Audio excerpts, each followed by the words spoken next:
성도님들 안녕하십니까? 오늘 함께 살펴볼 말씀은 신명기 18장입니다.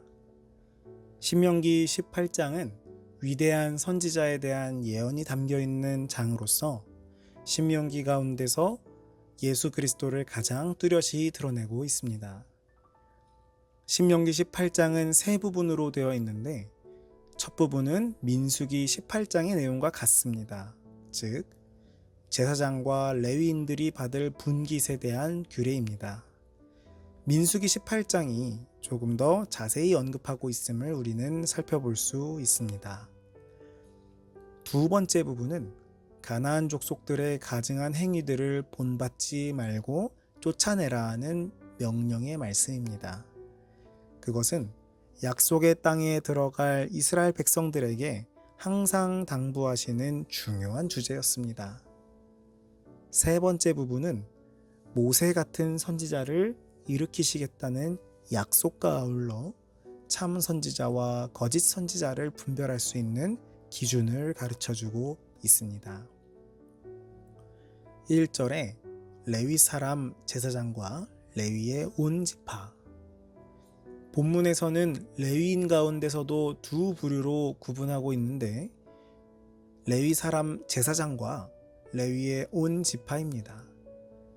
하나님을 섬기고 성소에서 봉사하기 위해 백성들 가운데서 선택된 레위 지파도 그 직책상 두 부류로 구분됨을 보여주고 있습니다. 제사장은 레위 지파 중에서도 특별히 아론의 후손들만이 될 수 있었습니다. 그 외에 나머지 일반 레위인들은 제사장들을 보좌하는 역할을 담당했습니다.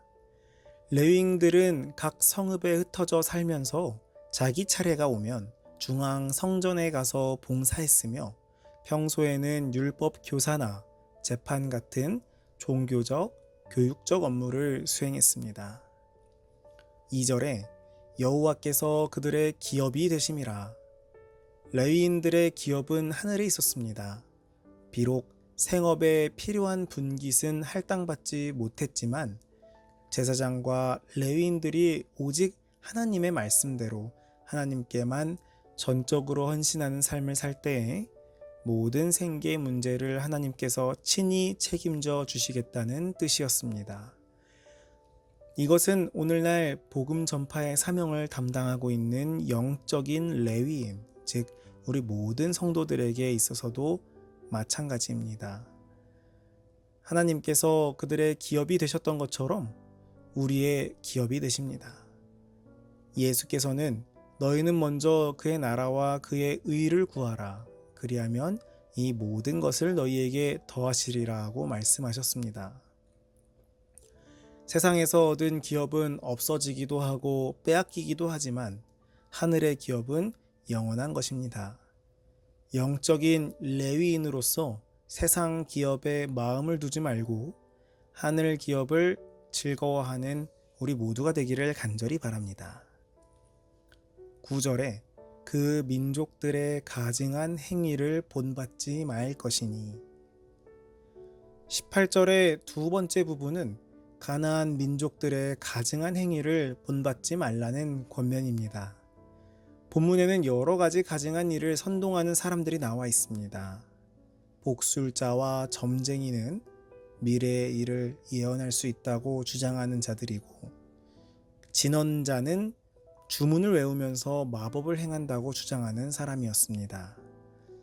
무당과 박수는 신과 교류하여 인간의 기륭화복을 조정할 수 있다고 주장하는 사람이었습니다. 그리고 신접자나 초혼자나 다 비슷한 일을 하는 사람들이었습니다.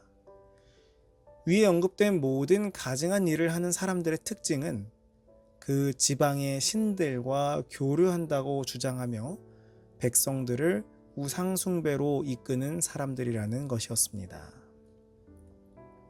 12절에 가증히 여기시나니. 가증히 여기신다는 단어는 심히 꺼리다, 구역질 낼 정도로 혐오하다 라는 뜻입니다. 이 말은 흔히 우상숭배 행위와 관련되어 사용되고 있는데, 이는 그만큼 신정 통치 하에서 우상숭배 행위가 결코 하나님께 용납되어질 수 없음을 보여주고 있습니다. 본문을 통해 우리는 가나안 족속들이 이스라엘에 의하여 멸망하게 된 근본적인 이유가 바로 이 우상 숭배라고도 살펴볼 수 있는데요. 표면적으로 볼 때는 하나님께서 아브라함과 맺은 언약을 따라 이스라엘에게 가나안 땅을 주시려고 가나안 원주민들을 무자비하게 쫓아낸 것처럼 보일 수 있지만 사실은 그렇지 않습니다. 이스라엘의 가나안 입성이 아니더라도 그들 족속들은 스스로의 죄악으로 결국 진멸당할 수밖에 없을 만큼 가증스러운 죄악을 쌓았기 때문에 하나님의 공의의 심판을 당하고 만 것이었습니다. 하나님은 결코 어느 누구를 편애하시는 분이 아니십니다. 이 점은 훗날 이스라엘이 하나님을 배반하고 가나안 족속들처럼 우상숭배의 죄악에 빠지자 그들 역시 주변 열강들에 의해 가나안 땅에서 쫓겨난 사실에서도 분명히 드러나고 있죠. 반복적으로 성경은 우리에게 우상에 대해서 이야기하고 있습니다. 그리고 이스라엘 백성들이 반복적인 하나님의 경고와 호소에도 불구하고 우상 숭배에 빠져버리고 마는 모습을 살펴볼 수 있죠. 우리는 우리의 마음 가운데 하나님께서 가증히 여기시는 우상이 있지는 않은지 돌아봐야 합니다. 혹 우리 마음 가운데 하나님보다 더 큰 것이 있다면 과감하게 제하여 버리고 오직 주님만 모시는 우리 모두가 되기를 간절히 바랍니다. 15절에 나와 같은 선지자 하나. 모세의 이 예언은 모세가 죽은 후 이스라엘을 인도할 선지자적 지도력을 지닌 인물이 나타날 것임을 분명히 하고 있습니다. 그 선지자가 모세의 뒤를 이을 여호수아가 아닌가 생각되지만 신명기 34장에서 그 후에는 이스라엘에 모세와 같은 선지자가 일어나지 못하였다라고 선언함을 볼 때 여호수아를 가리키는 예언은 아닌 것으로 보여집니다. 침례 요한 같은 경우에도 사람들이 내가 그 선지자냐 하고 물었을 때 아니라고 확실하게 대답을 했습니다. 오직 그리스도께서만이 모세의 예언 가운데 제시된 조건들을 온전히 충족시키실 수 있었습니다. 예수께서도 요한복음 5장 46절에서 모세를 믿었더라면 또 나를 믿었으리니 이는 그가 내게 대하여 기록하였음이라고 말씀하시면서 이 구절을 자신에게 적용시키셨음을 우리는 살펴볼 수 있습니다. 마치 모세가 이스라엘의 선지자, 제사장, 그리고 왕이었던 것처럼 온 인류의 유일한 대제사장이시며 영원한 왕이시고 참 선지자이신 예수 그리스도가 이스라엘 혈통 중에서 나타나실 것을 예언한 말씀입니다.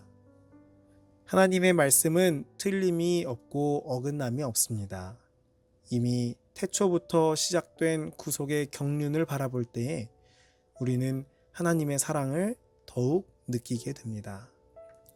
이렇게 정확하신 주님께서 우리에게 분명하게 말씀하셨습니다. 내가 다시 와서 나 있는 곳에 너희도 있게 하리라. 이 말씀을 굳게 붙잡고 흔들림 없는 믿음의 경주를 이어가는 우리 모두가 되기를 간절히 소망합니다. 오늘은 김혜선 청년을 위해 기도하도록 하겠습니다. 하늘에 계신 아버지, 김혜선 청년을 위해 기도합니다. 주님, 건강 허락하여 주시옵고 다니고 있는 직장 가운데서도 빛과 소금이 되어 주님을 온전히 드러낼 수 있는 김혜선 청년 될 수 있도록 인도하여 주시옵소서. 가정의 평화를 허락하여 주시옵고 육적인 건강뿐만 아니라 영적인 강건함까지도 주님 갑절의 축복 허락하여 주시옵소서.